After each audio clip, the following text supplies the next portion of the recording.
시사 팩트 오늘 네 번째 팩트입니다. 중앙선거관리위원회가 사퇴 압박을 받고 있는 위철환 직무대행의 방탄 문건을 만든 사실이 뒤늦게 알려져 논란입니다. 위 대행 사퇴 못하겠다고 거듭 공개적으로 밝혀왔죠. 들어보시죠. 사퇴하실 생각 있으십니까? 없으세요? 지금 현재 선관위가 마비될 지경에 있습니다. 지금 현재로서는 결재라인이 무너져 버립니다. 아무것도 못합니다. 그건 무책임한 거라고 저는 수습을 봅니다. 위해서 사퇴하실 수 없다. 수사받아야 할 분이 저는 선관위원장 대행 맡고 있는 게 적절하지 않다고 생각하는데. 그런데도 아직 버티고 계시네요. 아직 거치 결정 안 하실 거죠? 그대로 버티실 거죠? 그동안에 또 많은 고민도 했고 생각을 해봤습니다.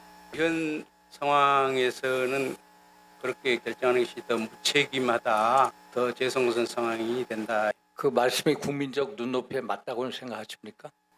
대단히 죄송합니다. 혹시 사태를 막는 사람 있습니까? 못하게끔 하는 자가 있습니까? 막는 사람은 없습니다.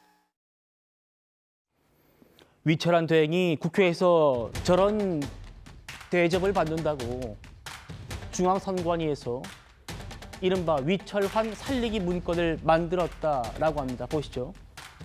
지금 이 상황, 특정 정당에서 국민의힘을 지칭하는 거겠죠. 상임위원 위철환 대행의 과거 이력을 이유로 책임질 것을 요구한다. 그렇습니까? 굳이 꼭 과거 이력만 갖고 그런 겁니까? 저는 그렇게 생각이 안 드네요. 그런데 이 문제점을 어떻게 분석하느냐. 비상근 위원이 위원장 직무 대행을 하게 되면 이분 상임위원이거든요. 물러나게 되면 비상근이 맡아야 된다는 겁니다. 그러면 무슨 문제가 생기냐. 직무를 전념하는 데 한계가 있고 선관위원회의 책임성이 약화된답니다. 책임성이 약화된대요. 위철환 대행이 물러나면. 고로 결과가 어떻게 되느냐. 위원, 전원이 유임돼야 합니다. 라는 결론에 이르는 A4 용지 3장짜리의 대응 보고서가 작성돼서 위 대행에게 보고가 됐답니다. 정혁진 변호사님, 어떻게 보이십니까? 글쎄요, 조금 전에 배재고등학교 이야기했는데 야유한 게 저렇게 야유한 게 더 큰 잘못입니까? 아니면은 선거 관리를 잘못해가지고 우리나라가 지금 이 지경이 된 게 더 잘못이겠습니까? 야유했다고 해가지고 지금 젊은 어린 그 고등학생들 미래가 왔다 갔다 하는 거 아니겠습니까? 그런데 어떻게 선관위는 아무도 책임을 지지 않겠다라고 이야기할 수 있는 것인가? 저는요, 이게 그 형평에 맞는 것인가? 저는 그런 생각이 듭니다. 어떻게 지금 어떤 배재고등학교 학생들에 대해서는 거의 마녀사냥 같이 몰이를 갖다가 하면서 선거관리위원회에 대해서는 도대체 무슨 책임을 갖다가 어떻게 물을 것인가? 여기에 대해서도 말도 꺼내지 못하게 그렇게 하는 것인가? 전 말이 안 된다고 생각을 하고요. 그다음에 비상근이 위원장 같은 그런 직무대행을 하면 책임성이 약화가 된다라고 한 게 이게 말이 됩니까? 어차피요, 중앙선거관리위원회 위원장은 비상임이었어요. 그런데 그게 무슨 이야기입니까? 그러면 처음부터 책임성이 약화된 조직이었네요. 제가 봤을 때는 그렇습니다. 예. 그다음에 그 상임위원은 이렇게 문제가 된 다음에 상임위원으로 임명되신 겁니까? 이렇게 문제가 되니까 그러니까 상임위원이 내가 됐고 그래서 이제부터 내가 책임성을 아주 강하게 이렇게 할 걸로 그렇게 하는데 그러니까 나는 배제시키지 말아라 이 이야기입니까? 문제가 됐을 때도요. 어차피 6월 3일에 지방선거가 있었을 때도요. 그 사전선거가 있었을 때도요. 위철환 상임위원은 상임위원하고 있었던 겁니다. 그러니까 결국 그 이야기는 무엇이냐. 상임위원이 내가 있어야지 책임성이 강화된다라고 한 이야기 자체가 어떻게 저는 이해가 되냐면요. 지금 중앙선거관리위원회 지금 사퇴하신 분이 2분 계시잖아요. 그 대법관 했던 그 노태학 상임위원장보다도 그다음에 사무총장보다도 결국은 그 상임위원이 최고 실세이고 그렇기 때문에 나는 물러나지 못하겠고 그렇기 때문에 다른 비상임위원들도 물러나지 말아야 된다. 이런 궤변이 아닌가 저는 그런 생각이 들고요. 배재고등학교 학생들한테 책임을 물으려면 선관위 관련된 사람들에 대해서 더 엄정한 책임을 물어야 되는 것이 아닌가 저는 개인적으로 그런 생각 듭니다. 예.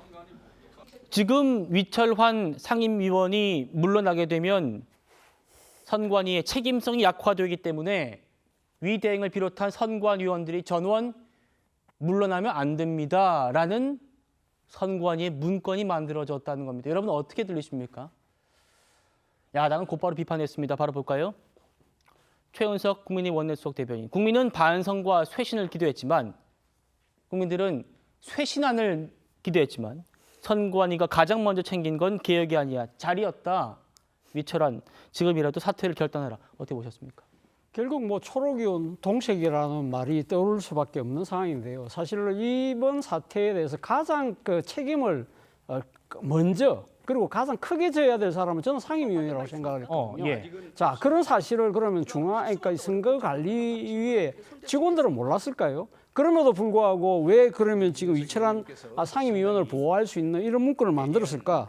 결국 그만큼 이 상임위원의 영향력이 가장 크기 때문에 이런 엄청난 사태에서도 이 지금 상임위원을 눈치를 볼 수밖에 없는 그런 구조라는 것이죠. 사실은 중앙선관위원장이 그러니까 이 지금 공백이 생겼을 때 이 직무대행을 하는 것이 상임위원은 하는 경우가 일종 관례처럼 되어 있는 것인데요. 사실 일시적인 공백기라면 몰라도 그렇지 않고 이번 사태처럼 투표 용지 부족이라는 사상 초유의 사건이 벌어졌잖아요. 자, 그렇다고 한다면 어떻게 보면 이 투표 용지 부족 사태는요.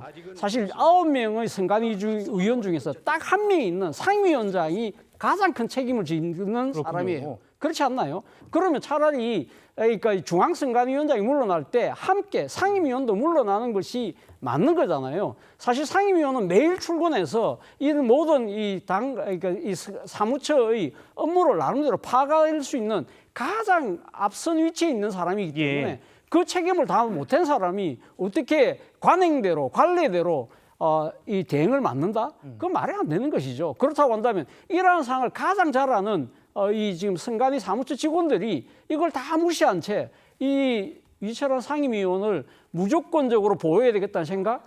이 사태가 대충 지나가고 나면 이 사람이 계속적으로 영향을 가질 수밖에 없기 때문에 저 사람 눈치를 봐야 되겠다는 생각에서 이런 상황이 벌어진 것은 아닐까라는 생각이 든다는 겁니다. 그렇군요.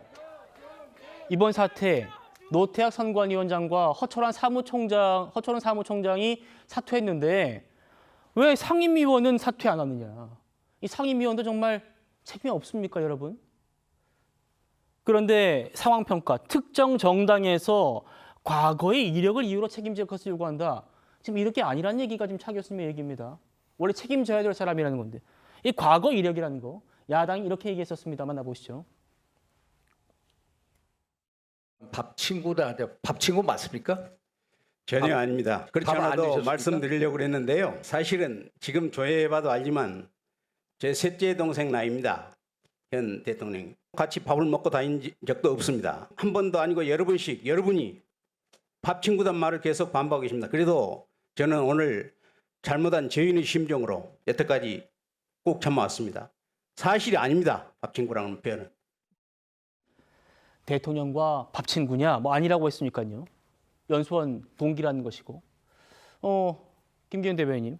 물론 뭐 그런 일, 그다음에 민주당에서 어떤 또 직함을 맡아왔다는 점, 뭐 이런 것들도 과거 이력 이 문제가 되긴 됩니다만 차 교수님 보시기에는 그것뿐만이 아니지 않느냐. 상임위원이 잘못했지 않느냐, 책임져야 되는 자리 아니냐. 어떻게 보십니까? 저는 위철한 상임위원 보면서 느끼는 게 꾹 참아왔다고 그러지 않습니까? 국민이 진짜 참고 있습니다. 누울 자리 보고 다리를 좀 뻗으셔야 되는데 저는 이게 홍명보 전 감독 사항도 그렇고 위철한 상임위원도 그렇고 이게 과정에 공정하지 못하면 결과가 문제가 됐을 때 국민들이 더 분노할 수밖에 없습니다. 홍명보 전 감독도 이 과정이 갑자기 어떻게 본다면 빵집에서 면접 봐가지고 감독되지 않았습니까? 이분은 어떻습니까? 우리가 얘기를 하고 이게 단순히 국민의힘이 문제 제기하는 게 아니고요. 다른 곳도 아닙니다. 선관위가 어떤 조직입니까? 정치적으로 한쪽으로 쏠려 있는 사람이 가면 안 되는 조직입니다. 그런데 이재명 대통령과의 밥 친구인지 술 친구인지 저는 그게 중요한 게 아니고 관련이 있는 분입니다. 특히나 민주당에서 윤리심판원장을 하고요. 이재명 대통령 관련해 가지고 어땠습니까? 정치적으로 지지까지 공개 지지까지 한 사람입니다. 이재명 대통령과 가까운 사람입니다. 그런 사람을 선관위의 한쪽에 이념적인 사람을 상임위원으로 됐다는 이 자체 애초부터 첫 단추부터 잘못 깨어집니다. 자, 이거 반론은 제가 성시현 대변인께 드려야 될 것 같아요. 글쎄요, 뭐 그러면 선관위 전 사무총장 윤석열 정부 때는 김용빈 사무총장이었는데 그분은 연이 없었나요? 그거 갖고 연 갖고 계속 얘기하는 건 저는 부적절한 것 같고요. 저는 일단 그 위철한 이 직무대행은 자리를 지키지 못할 거라고 생각합니다. 자리 지키지 못할 것이다. 네, 민주당도 이거에 대해서 보호해줄 명분도 없고요. 보호해줄 생각도 없는 걸로 알고 있습니다. 근데 지금 우리가 해야 되는 부분은 일단 이런 국조 특위에서 이루어지고 있는 부분은 그 선관위가 대체 왜 이 사단까지 났는가에 대해서 지금 파헤치는 거잖아요. 파헤칠 때는 책임 있는 사람들이 일단 남아서 그런 것들을 입장을 밝히고 뭐 그런 것들을 지휘해야 되는 역할은 좀 필요하다고 생각합니다. 그 이후에 이제 선관위를 앞으로 어떻게 꾸릴 것인가, 앞으로 선관위를 정말 해체하고 새로 만들 것인가, 이 부분에 있어서는 저분들을 다 배제하고 새로 만들어야죠. 그렇기 때문에 저는 그 부분에 있어서는 당연히 저분들은 배제될 거라고 전 생각을 하고 있고, 다만 과거에 대한 지금까지 이루어져 왔던 부분에 대해서 책임을 물을 때 뭔가 뭐 자료를 제출하고 할 때 누군가가 책임자가 있어야 되잖아요.